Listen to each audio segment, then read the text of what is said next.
ഇന്ന് ഞാനൊരു ഉച്ചയൂണിൻ്റെ വീഡിയോ ആയിട്ടാണ് വന്നിട്ടുള്ളത്.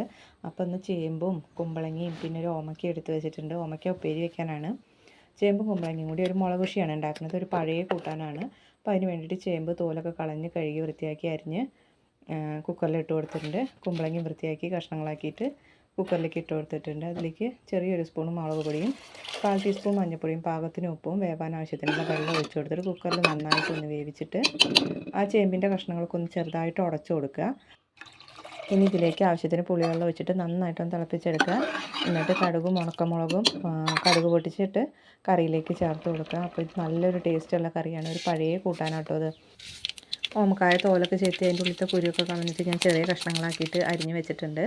ഇനി അതിൻ്റെ ഒരു ഉപ്പേരി ഉണ്ടാക്കണം. അപ്പോൾ കടുക് പൊട്ടിച്ച ശേഷം അതിലേക്ക് ഉള്ളി അരിഞ്ഞത് ചേർത്തിട്ട് കുറച്ചൊരു 1/2 സ്പൂൺ മുളക് പൊടിയും പിന്നെ ഒരു 1/4 ടീസ്പൂൺ മഞ്ഞൾപ്പൊടി ഇട്ടിട്ട് പൊടി ഒന്ന് മൂത്ത് വരുമ്പോൾ ഓമയ്ക്ക ഇട്ട് കൊടുത്ത് ഇളക്കിയ ശേഷം പാകത്തിന് ഉപ്പ് കൂടെ ചേർത്തിട്ട് നന്നായിട്ടൊന്ന് മൂടി വയ്ക്കുക. അപ്പോൾ ഓമയ്ക്കയിൽ നിന്ന് ഇറങ്ങുന്ന വെള്ളത്തിൽ തന്നെ ഓമയ്ക്ക വെന്ത് കിട്ടും.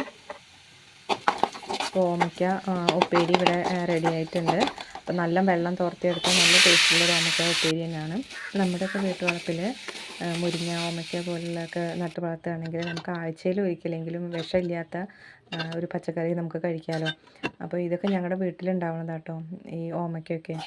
അപ്പോൾ ഇന്ന് ഊണിന് ചോറ്, പിന്നെ കുമ്പളങ്ങയും ചേമ്പും കറിയും, പിന്നെ ഓമയ്ക്ക ഉപ്പേരി, പിന്നെ ഒരു പപ്പടം, പിന്നെ കുറച്ച് മാങ്ങാച്ചാറ്. അപ്പോൾ ഇത്രയൊക്കെയാണ് ഇന്നത്തെ ഉച്ചയൂണ്.